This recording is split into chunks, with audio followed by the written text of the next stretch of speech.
So we're going to begin. We're holding the second section of the Tanya called Sha'ar Hayichud ve'emunah, the gate to God's unity and faith. These are small chapters, but as I explained last week in the introduction, very important chapters in helping us understand emunah, faith. You know, it would seem that faith is something so simple. In reality, it is simple, but it is also complex. So I decided to just give a brief introduction before we get into the chapter, into chapter 1 and chapter 2. What exactly are we talking about? The Tanya, the author, explained to us in the introduction how fundamental it is that one have clarity in faith. Depending on how much clarity one has, that will determine how much he wants to accomplish in the spiritual realm, how close he wants to become to God. Whether he observes the commandments with excitement, with fear, with awe, or whether he just feels that they are a burden and he has no choice in the matter, or simply he's not interested. A lot depends on how much clarity we have in this emunah. But emunah is not so simple, even though I said it's quite simple, it's very complex. Had it not been complex, you would have only one religion, one faith in the world. The fact that we have so many beliefs, traditions, philosophies, tells us something about this faith that it's not so simple. The human being is endowed with a neshama, with a soul. Many religions believe in that. There's a lot of common ground between religions. There is something spiritual about the human being. And that is important for us to know because this neshama, as the Kabbalah teaches, is a chelek Eloka mimal. It is divine. It is from above. The physical body is physical. It is made up of physical elements from this world. So the fact that we have a neshama, the fact that we are endowed with a soul, a divine soul, it means that we are capable of a certain level of perception beyond the physical world. The eyes, the hands, enable us to see, to sense that which is physical. But what about that which is spiritual? I have several lectures about that. One called Spirituality, the Fifth Dimension, if you recall, or Crossing the Bridge from the Physical World to the Spiritual World, where you can have an idea of what it takes to get a glimpse of the spiritual side. But it makes a big difference if one does get that glimpse. He will perceive the world so differently than if he were to just look at the world with his physical flesh eyes. So the fact that we have a neshama means that we have great potential to connect to God through the love and the fear, through observance of His commandments, of course, to be a partner in creation, as the Jewish people were told, to maintain this world, to preserve it, to be a light unto the nations, to be teachers. And I'll explain that in a moment, why to be teachers. But the fact that we have a soul means that we are capable of knowing certain things. Prophets who are on a much higher level than the average human being, as a result of refining their character, as a result of their holiness, are capable of even greater heights, greater achievements, and greater perception, to the point of receiving direct contact from God, being messengers, transmitting the word of God directly to us. Of course, they would have to prove that they are messengers, that they are prophets. Otherwise, a lot of people claim many things. You have to prove it. If it's true, it's provable. If it's not true, you can discover the lies. So we are capable through our neshama of knowing certain things, but it is impossible for the human being, the average human being, to know too much. Why? Because it's not so simple. As I've explained many times, part of creation involves concealment. God is concealed in order to enable free will. But He says, you can discover me. Otherwise, what's the point of being told to follow something if there's no way for us to know if it's true? So the Jewish people, of course, have testimony. We were present, we heard the voice, we saw the miracles, we saw it firsthand. But what about everybody else? What about Jews themselves who are so removed thousands of years from the first testimony?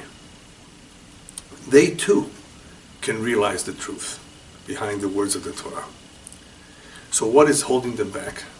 What makes it difficult for any human being to have clear emunah, clear faith? Number one, the limitations of the human mind.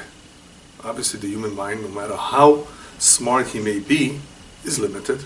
We think as cats, just cats and dogs are limited. Animals are limited. No, even human beings.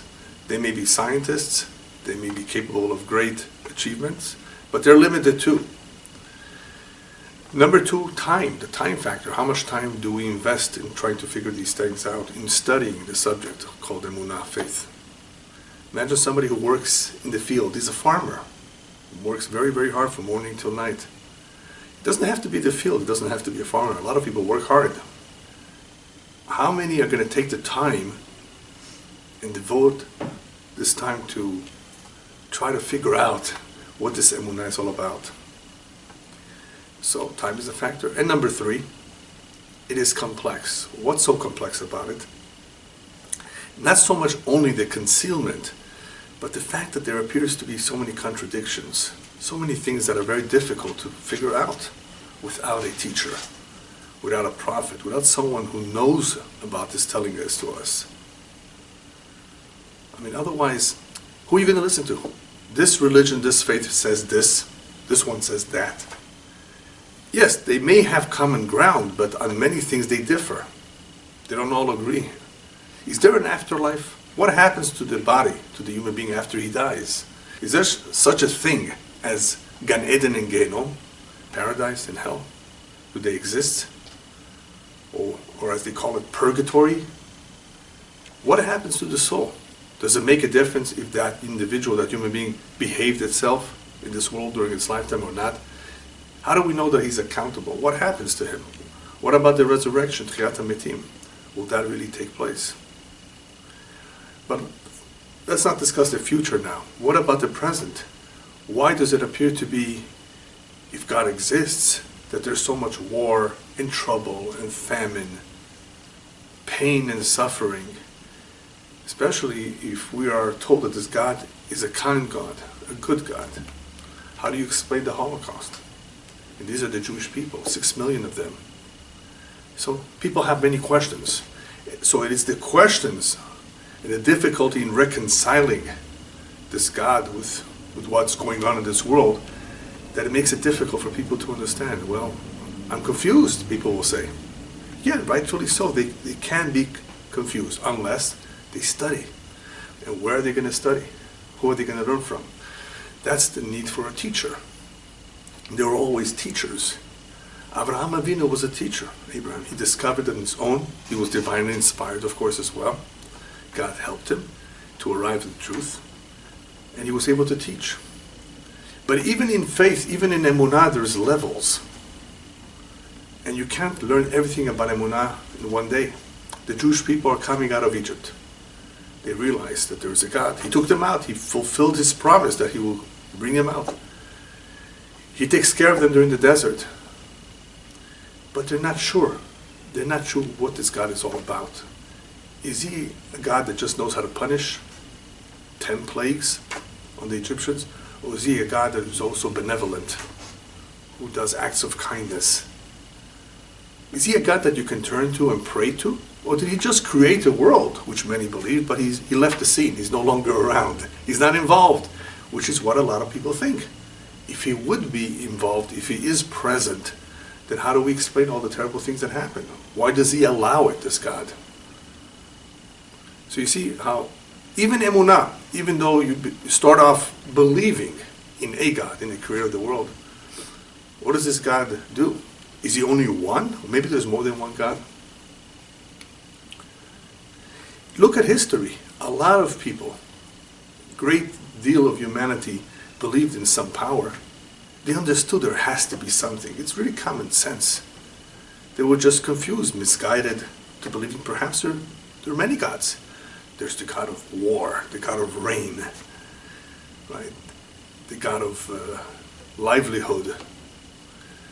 all kinds of forces that they turn to, and that's where paganism began, in making this assumption that there's perhaps more than one God who's in charge, because there's so many different kinds of powers, so many things that are happening in the world at any given time, that could it be all coming from the one God? So that is the importance of these chapters, and that is why he calls it Sha'ar Hayichud. We're talking about the unity of God, how it's all one. There is no second power. Very important that one have clarity in this, that everything is from above, except for the free will in the limited area that we have, where we make certain decisions. And even that, he may or may not allow us to do certain things, even if we have free will. He may allow us, go ahead, if that's what your decision is, or he may stop us if God knows that this decision in some way will be detrimental. Emunah, therefore, on a simple level, is recognizing that God is the creator of the world and he's one. Yes, on a simple level. On a higher level, it would involve something called bitachon, trust in God. I have a lecture on that too. What's the difference between emunah and bitachon? There's a lot of people who believe in God. They believe, yes. Do you trust him? Do you really believe that everything that happens to you is for the good? That he's in control? That nobody can hurt you unless he lets it happen? That takes a very, very strong emunah, a level of emunah called bitachon, trust. And a lot of people who are observant, religious, do not have too much bitachon. Otherwise, how do you explain someone who's anxious, who's nervous, who's fearful? Why are you fearful? If it's meant to be, then that's what God wants. If it's not meant to be, then don't worry. And sometimes you can even change what's meant to be through prayer. People have been sick, very, very sick. They've come out of it. They've recovered completely. Something called a miracle. In the medical world, all they know is it's a medical miracle. They don't attribute it to God. They just say it's a medical miracle. They have no explanation for it. Miracles is part of emunah. And we will see a little bit of that in this chapter too. What is a miracle? Something going against the established laws of nature. Laws of nature that were established at the very beginning of creation. Nonetheless, since God is the one that created everything, he can change. He can change the laws, he can change whatever he wants. Which is what we call a miracle. Miracles happen. All of that requires study. And the Jewish people were meant to be teachers. The Torah says so. You will be a priestly nation. You will be the teachers. Not everyone. There are some people who work very hard. Not everyone is capable of teaching. Not everybody wants to teach. Not everybody wants to believe either. Some people have a hard time believing. They don't want to believe. I'm assuming there are those who want to believe, they're just not sure. They lack clarity. They want to know more. It is possible for them. Today, there's a lot of information out there that's being disseminated, some good and some not so good. And the job is sometimes made difficult because you have to filter out the good from the bad. One idea, one piece of advice is that we need to know is that the more refined the individual is, the teacher, the more knowledgeable, the more refined, and the more he teaches with the sole interest in mind to transmit the word of God to the masses without any personal gain from it, the better the chances are that there may be some truth to what he's saying. I'm not saying everything will be true for sure, because maybe he does not have so much clarity himself. But at least he's motivated for the right reason. And what happens when somebody is motivated for the right reasons, not for personal reasons, for the right reasons, to sanctify the name of God in the world, to teach people, to help people, then he will receive divine assistance. That is an important condition for becoming a prophet too. It required of the individual to refine his character, to always be in a good mood, happy, to be in control of his evil inclination, to want to be a channel to Hashem. It required all of that. Otherwise, you just didn't become a prophet. It required a lot of work. And how many people want to do this? How many people can do this? If they're working 9 to 5, they're working hard, their mind is elsewhere. They need to make money, they need to pay their bills. So you can see that it's only a few that perhaps are qualified, and even from those who are qualified, it all depends how much they know. Do they have the proper training in dealing with all kinds of issues and questions? Moshe Rabbeinu, our leader, Moshe Rabbeinu had questions, and he wanted some answers, and Hashem says, some things you can't know while you're alive. Wait till you come up. While you're in a physical body, there's no way you can know everything there is. But, at the very least, he was very, very close to God, like no other prophet was. And he was able to know a lot. He learned a lot. And he was the teacher, the first important teacher that the Jewish people had. I say important teachers because we had many, many teachers, but he was the first important teacher because it was through him that we received the Torah. It was through him that we started off as a nation, even though Abraham Avinu was the first one to initiate monotheism. It was only formulated later on in Matan Torah and Har Sinai. And even then, it was not complete. It was only later on when the oral law of the Torah was codified, written down, and preserved, of course, that we have a better understanding, a better idea of how God interacts with this world. But you should know, no matter how much you learn, without Kabbalah, without the mysticism in Judaism, it is incomplete. The knowledge base that we have, as expansive as it is incomplete without Kabbalah. So this book sheds some light on some of the Kabbalistic aspects of the knowledge of about Hashem, which is why I chose to go over this book, because it sheds a lot of light on many, many topics that people would never come across. I'll give you a quick example, something that he's going to mention here in passing. He's going to mention a book called Sefer Yetzirah, the book of formation that you may have heard about, that is attributed to Abraham Avinu. Some say that Rabbi Akiva was involved in redacting it. Either way, it's a very, very old book.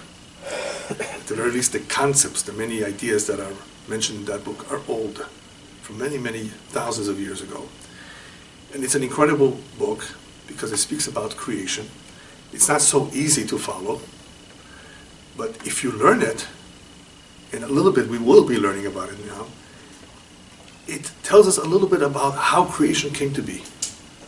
When Hashem said, let there be a world, he didn't say, let there be a world and everything in it. There were 10 utterances: light, animals, plant life, human beings, right? 10 utterances. And if you learn the Sefer Yetzirah, which very few people do, you have a better understanding, not a complete understanding, but a better understanding of how this came about, what exactly happened, how did he do it. Not that we're ever going to know how Hashem does things, we were not present there, but it gives us a little bit of a deeper understanding that the formation of the world, it consists of letters. Letters? Yeah, the 22 letters of the Hebrew alphabet. And that can come perhaps as a surprise to many. What does letters have to do with creation? So a little bit of that we will be covering in this few chapters. If you recall, in the introduction, he said I was going to talk about the difference between Yehuda Ila'ah and Yehuda Tata'ah, the higher unity of God and the lower level unity. It was this, the upper world and the lower world. One is Shema Yisrael, that we say the first statement in declaring that Hashem is one. That has to do with the Yehuda Ila'ah, with the upper unity. And then there's Baruch Shem Kevo Malchuto L'Olam Va'ed, that may His name be sanctified forever, representing the lower unity of God. So even though he said, I'm going to talk about this, he does not get to answering that question, which is, by the way, mentioned in the Zohar, until the 7th chapter. So what we're seeing now is more or less an introduction that he's leading us on. He's leading us to a better understanding of the Creator, of who Hashem is, and especially for those who are agnostics or atheists and have trouble understanding the nature of this God. So I'm going to just read a little bit from the inside of the book. It's pretty simple, pretty easy to follow, and we should be able to cover it pretty quickly. He begins in Perek Aleph in chapter 1 with the pasuk v'yada'ata yom v'shevota levecha ki Hashem hu Elokim b'shamayim mima'al v'la'aretz mitachat ein od. The Torah tells us that you should know and realize deep in your heart that the God b'shamayim mima'al, that God is the one who's in charge in the heavens above and on the earth below, and there's no more. It is only one God above and below. So he begins with a question. Would we imagine sheyesh Elokim nishre b'mayim mitachat la'aretz? Would we imagine that there is a God who is in the waters, mitachat la'aretz, from underneath the ground? Sharich le'azhir, that he has to warn us, kol kach v'shevota levavecha. The words mean, keep in mind, or realize that there's only one God above and below. There's nothing else. Why would somebody think that there's something underneath the waters? In other words, that there is a God in the waters, mitachat la'aretz, from underneath the ground? In other words, why would somebody think like that?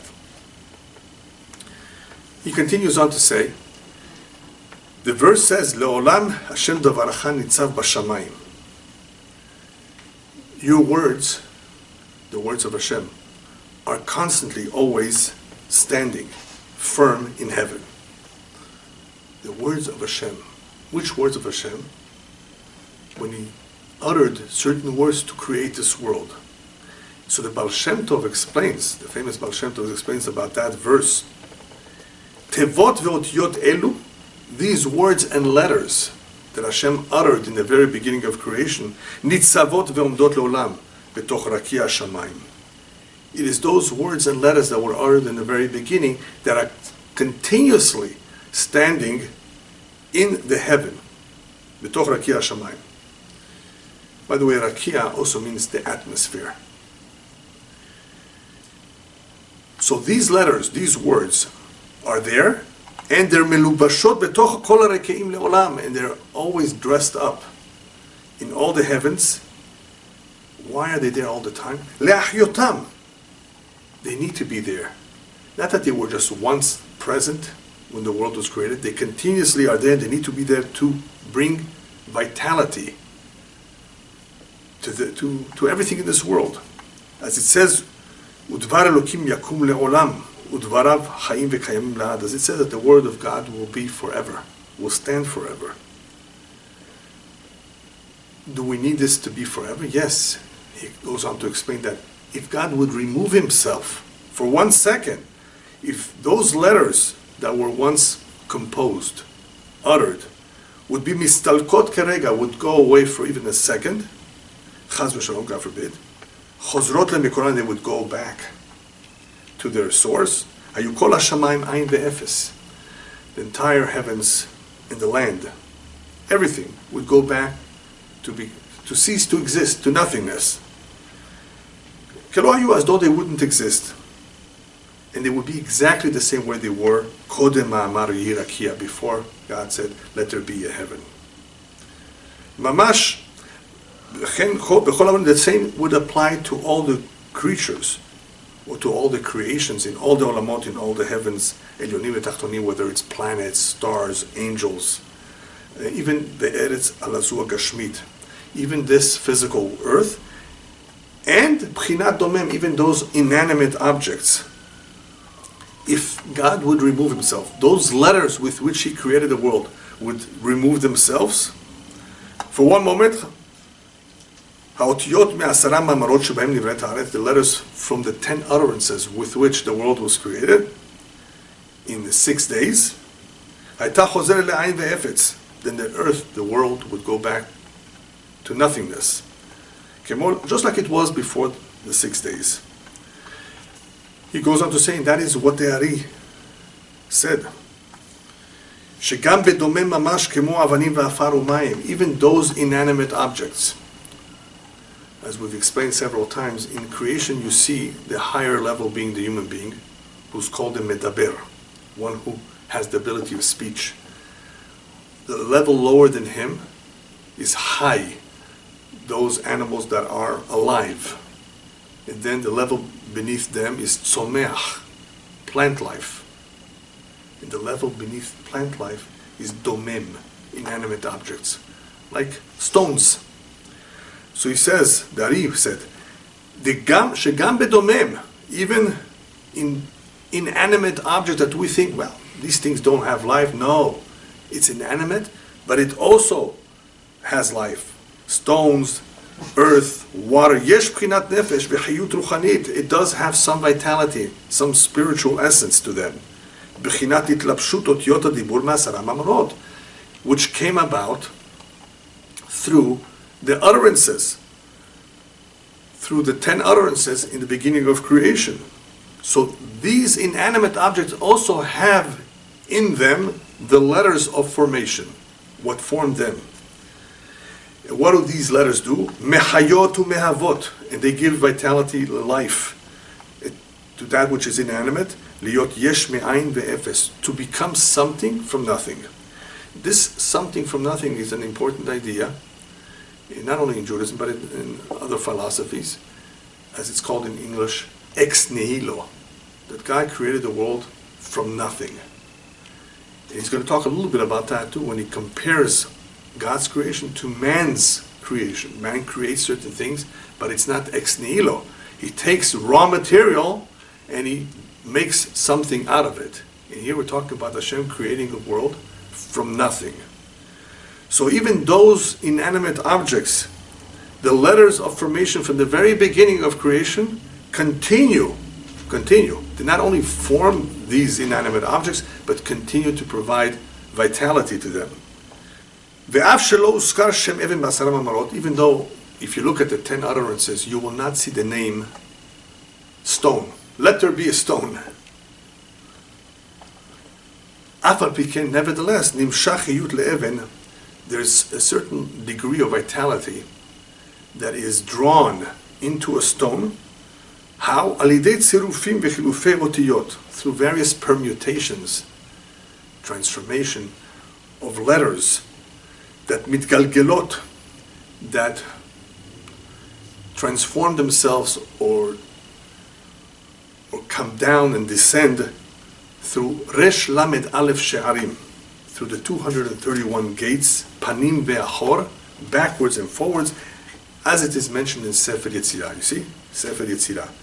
Now he doesn't talk too much about these 231 gates, but if you look up Sefer Yetzirah, if you learn a little bit about what these gates are, you will see that God created the world with letters, with the letters of Lashon HaKodesh, of the Hebrew tongue. The reason I say the holy tongue, the Hebrew tongue, is because according to our tradition, that is the language with which Hashem created the world. And there's proof for that. You can see from the way certain things are called that was the first language. But that's a whole separate lecture. But what's 231 gates? In combination of letters, you find zugot, you find pairs. So imagine, Aleph Bet, Aleph Gimel, Aleph Dalet, Aleph Hey, Aleph Vav, Aleph Zayin. You have an Aleph with each one, then you have a Bet with each one, then you have a Gimel with each one. You follow me? Pairs consisting of 2 letters in the whole Aleph Bet. But it's also Panim ve'achor, backwards and frontwards. Because if you do this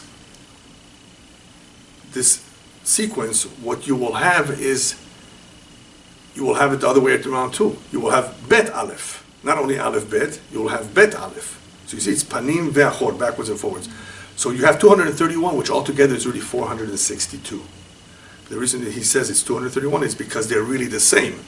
Aleph Bet, Bet Aleph, in a way, is the same combination, just in different orders. So that's what he means, that the vitality that's coming down even to inanimate objects has come down through all kinds of permutations of the letters, all kinds of combinations that come down through the 231 gates. Up until the point it comes down and descends from the 10 or utterances at the beginning of creation. And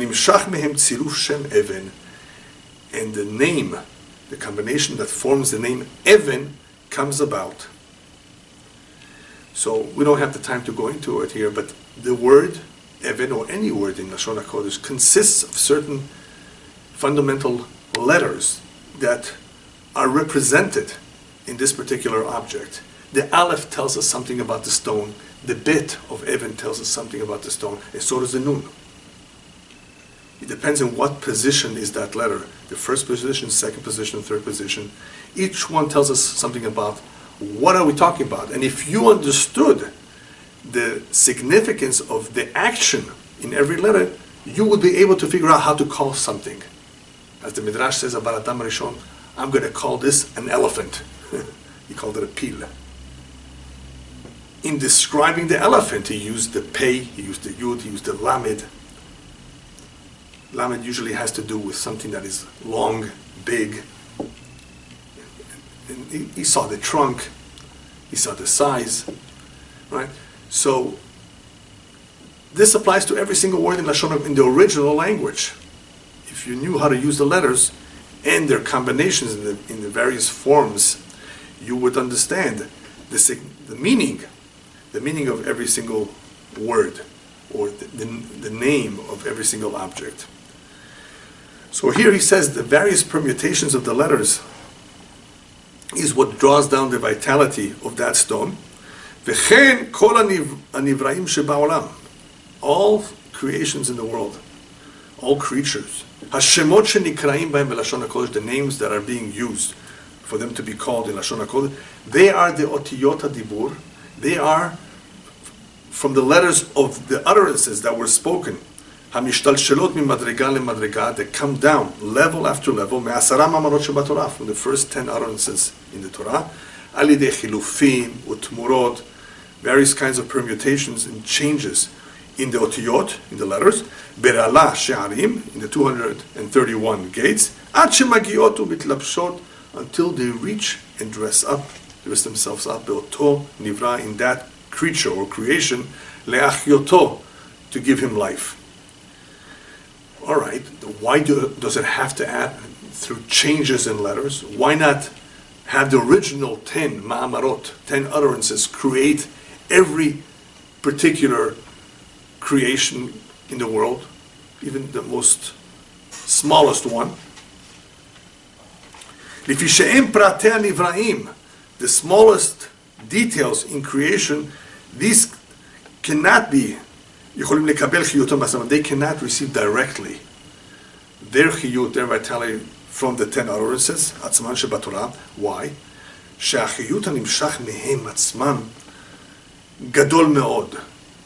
The vitality that is being drawn from the original 10 utterances is too powerful. It's like a big engine. The 10 original utterances in let there be a world, or different parts of the world, they are much too great, mibchinat hanivraim pratim, than what the small creations can handle. Therefore, this brings us to the famous concept called tzimtzum, where there's a need to condense all that power.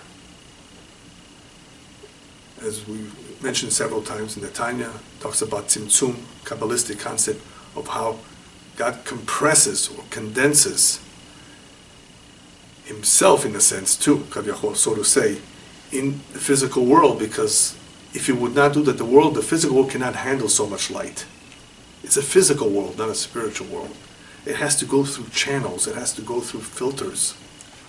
So same thing here with the original 10 utterances, it has to come changed, in a changed way, going down in levels. Mishtalshel mi madrega le madrega puchuta mimena, has to go down one level after another to a lower level. Alidei chilufim utmurot haotiyot vegimatriot. It not only goes through changes in the letters, but also through gimatriot, which is the numerical value of certain letters and words. She'en cheshbon haotiyot. Ad sheyuchal litztamsem, until it has condensed itself enough, ulitlabesh ulithavot mimenu nivra, for it to be able to form a creature, a creation, prati, individual. V'zeh that is his name that it will be called in Lashon HaKodesh, the Holy Tongue. So this levush, this name and this garment, which is being formed from all these changes in the letters that are coming down level after level, this will bring up into existence the name that it will be called by, and this will be the kli, this will be the vessel, lachiyut hametzumtzam, to the condensed vitality, beotiot shemzeh, that are to be found in these letters. In other words, in the condensed manner. And this is the name that has come down from the original 10 utterances in the Torah. They are the ones that have the ability to create something from nothing. And to continue to preserve it in this world. And what you have here is two things. You have the 10 original utterances creating something from nothing, but you also have an additional power. And that is that power that continues to give them vitality to every part of creation. As we said earlier, if Hashem would remove himself for one moment, for one instant, everything would cease to exist. Just imagine, in order for us to understand it in more natural terms that we're more familiar with, take the heart. It's an incredible piece of machinery. It can pump away for 120 years, day and night, non-stop. Can you imagine what would happen if it stops? For, I don't know, a few minutes. He wants a break. Person cannot live. No oxygen would come to the brain. I mean, it's a miracle. This piece of flesh, this organ, thank God, we should all be healthy, should continue to work well. Sometimes it doesn't. Sometimes it stops. And it could stop even with young people, all of a sudden, out of nowhere. Not while he's asleep, even in the middle of the day. And it doesn't have to be a heart attack. There's other ways that the heart can stop. So, what's going on? Hashem gave life into the human being, and that life is there every single day until the appointed time when that soul has to return to its maker. Then it stops. You know, we're not talking about somebody, God forbid, that was killed. We're talking about, let's say, somebody that just dies naturally till his appointed time. It's like a candle. Right? Rabbi Solomon describes the soul as a candle. Candle is lit, and the candle one day is extinguished. So here we have a need for this vitality that was present in the very beginning to create a world, changing in form, becoming more condensed, to be able to vitalize even that which is inanimate, even the most smallest details in creation, to give them life and to preserve their life. In other words, even stones, yes. If you remove that vitality, it would cease to exist. And it was very hard to understand until man discovered atoms. What happens when you split an atom? What happens when you break up the chain that holds the atoms together, the makeup? Incredible amount of energy is released when we try to make those changes up. Apparently, for some reason, Hashem allowed the human being this knowledge, this power in our generation. It could be used in a positive way. It could be used in the wrong way. What was wrong with the Etz Hadat in the beginning of creation? Hashem did not want Adam and Chava to eat from the tree of knowledge. Why not? Isn't knowledge good? Well, it could be dangerous too, if it's not used properly. So that is a lesson in itself. Why was that tree of knowledge prohibited? But at some point, the prophets tell us, there will be so much knowledge covering the face of the earth.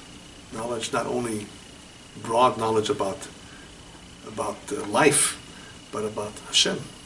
Soon we will have greater clarity. We won't have all those curtains that stand in the way, or that get in the way from us knowing more about Hashem. So right now he finishes the first portion here, the chapter 1, by reminding us, Deoraita v'kudsha bricha kul echad. The Torah and Hashem is all one. In other words, because Hashem used the Torah to create the world. In the same way that he uttered those 10 utterances, that there should be a world, the same thing, those utterances continue to bring life or to preserve life until this very day.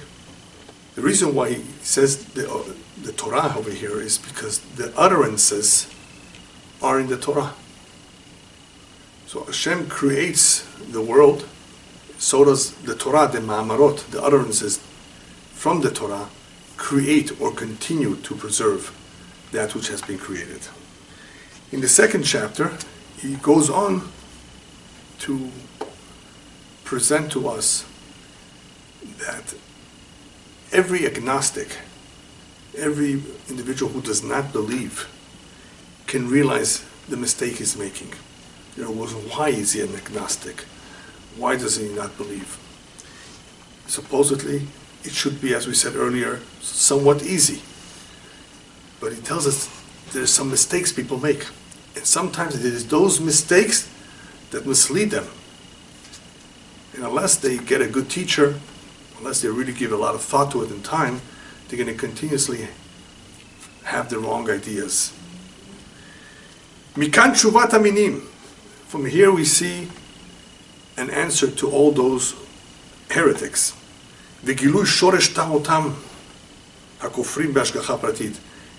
And I'll show you where the mistake lies in those who deny the existence of God, or they deny that there is hashgacha pratit, divine providence. As I said before, some believe there is a God, but there's no divine providence. Chas shalom. Where is he? I'll tell you where they are mistaken. Or those that deny otot u'moftei HaTorah, the miracles in the Torah. That couldn't happen. You mean the Red Sea split? That's impossible. How do you explain physically, through the laws of physics, that the Red Sea split? It goes against the laws of nature. He says, I'm going to tell you where they make a mistake, why they don't understand this. How come they don't accept that something like this can happen?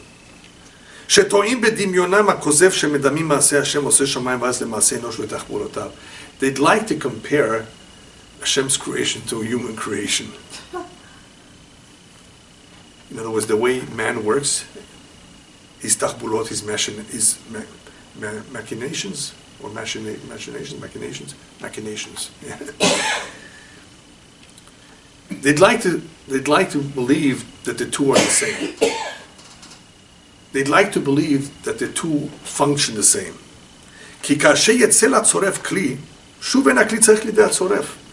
Imagine a silversmith. After he's taken the ingot of silver and shaped it into a cup, a gavia, a goblet, a menorah, whatever it is, that vessel, that silver vessel, no longer needs the silversmith. Right? It's made. It's finished. Even if the silversmith will not get up and go to the street, go somewhere, the vessel is made.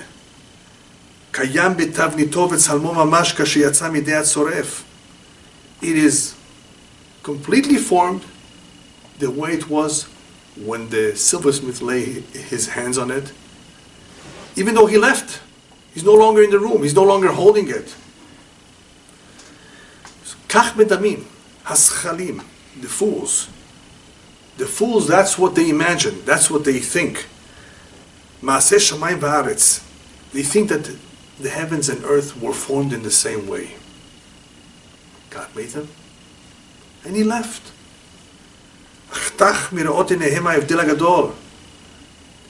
Their eyes are sealed. They cannot see the big difference. The difference between man's formation, man's doings, and Hashem. Man's doing is yesh mi yesh. When man does something, he's taking something that already exists, the ingot of silver. Not only that, that ingot of silver already has the potential of being shaped into something. Silver lends itself, on any material, lends itself to something that you can make from it. So that not only is the ingot of silver there, the potential of making it into something is there too. All it takes is for the human hands to form it, to change it a bit. All he does is change the form, the shape, mitmunat chatichat hakesef letmunat kli. All he does is change that little piece of silver into a vessel of silver. How could you compare this lemaseh shamayim va'aretz to the makings of heaven and earth? Shu yesh me'ayin. It is ex nihilo. It is something made from nothing. And you know what? This creation of something from nothing is pele gadol yoter mikriat yam suf aderech mashal. Take as an example the splitting of the Red Sea. The creation is a much greater miracle. To create something from nothing. The water is already there in the Red Sea. What exactly happened? Also a big miracle. Because water is fluid. And all of a sudden, Hashem says, no, you will split and stand like a wall. So there's a change. It's a miracle. It defies gravity, whatever you want to call it. It's a miracle. But this miracle does not compare to the original miracle, the greatest of all. Creation. Something from nothing. You can't make something from nothing. That's the big argument among certain scientists who have a hard time believing that creation is something that happened once upon a time. How could something happen by itself, they say? Well, something was just around forever. What brought that something into existence to begin with? Somebody must have made it. And who made that someone? So there must have been a creator that no one made him in the very beginning. It's really simple. Otherwise, you're never going to finish. You're never going to come to a conclusion. How did it all begin? It must have started somewhere. Finally, it is in our times that the scientific world has come to some conclusion that there's something called the Big Bang. In other words, yes, it did start somewhere. It did start somewhere, but it started with a big bang. Big explosion. All right. At least it started. It didn't just exist forever. There was a point of beginning. Even though there's a little bit of, I guess, a discussion about this topic of the Big Bang, it's not so clear to everyone. Is the world still expanding? Or did it expand once and stop expanding, or not expanding at all? There's still some questions to be resolved, and perhaps not some, but a lot. But somehow they reached this conclusion. It's an important conclusion because it removes the discussion from what they once believed, many believed, that this world just was around forever. How could something be around forever? It never began. Nobody just started the whole thing. So yes, there appears to be a point of beginning. Well, if there's a beginning, that means there is something or someone that brought this to a start, that made this happen, which we call creation. So he says now, creation, which is yesh mi'ayin, is a greater miracle than kriyat yam suf. What happened in the splitting of the Red Sea? Olich Hashem et hayam beruach kadim azak kol halayla. Hashem, what did Hashem do? He led a wind, a strong wind, an easterly wind, an entire night. The wind, the powerful wind, was blowing. And through this powerful wind, vayvakeu amayim, Then the waters split. Venitzavu kemoned ukechoma. And the waters, after splitting, stood erect like a wall. So he goes on to say, well, what would happen if Hashem would have the wind go away? Stop the wind. Ilu hifsik Hashem, if Hashem would stop the wind for a moment, then naturally hamayim hayu chosrim, the waters would return. V'nigarim b'morat kedarkam, and they would go rolling down as their nature is. Water goes to the lowest spot. So the waters, of course, would no longer stay erect like a wall, but would come crashing down. That's kedarkam v'tivam, that's their nature. V'lo kamo kachoma bli safek, and no doubt whatsoever that they would not stand anymore like a wall.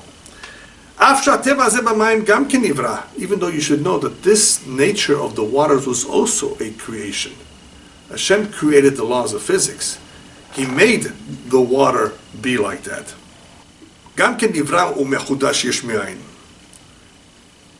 So even though he says the water is also created and continues to preserve its form from nothing, because as you know, the walls can stand without a wind. The nature of the water is not like that. So, in that example of the water, had Hashem removed that wind, or removed that force behind what was making that water stand straight like a wall, it would cease. It would go back to its original form. So the more so, when it comes to a creation of something from nothing, which is a lot more supernatural, much more than Kriyat Yam Suf in the spring of the Red. If the Creator would remove himself from that which he created, then that object that Hashem created would go back to being nothing. There has to be some power that is continuously giving vitality or life to that object. In the same way of his example, with the wind and the water. Because naturally that water would go back to its original form. But Hashem, with that which was physical, already created, brought in something, a wind in this case, to make it change course, to make it change its nature. And if he would remove itself, that would go back to its original form.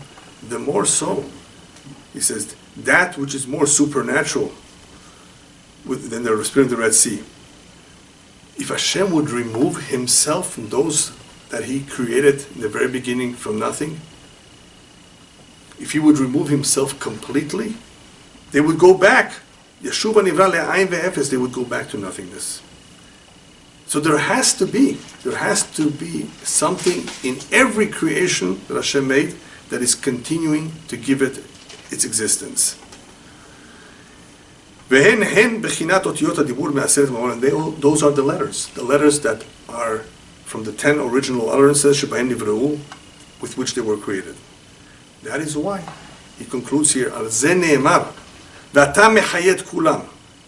and you preserve everything in this world. You give life to everything.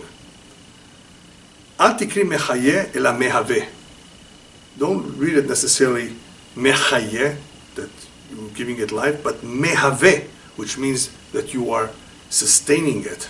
You are allowing it to continue to be what it is right now. De'anu yesh me'ayin, something from nothingness.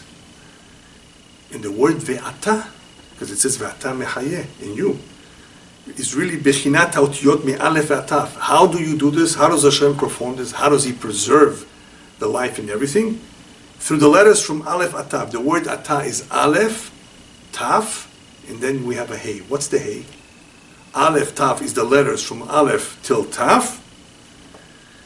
And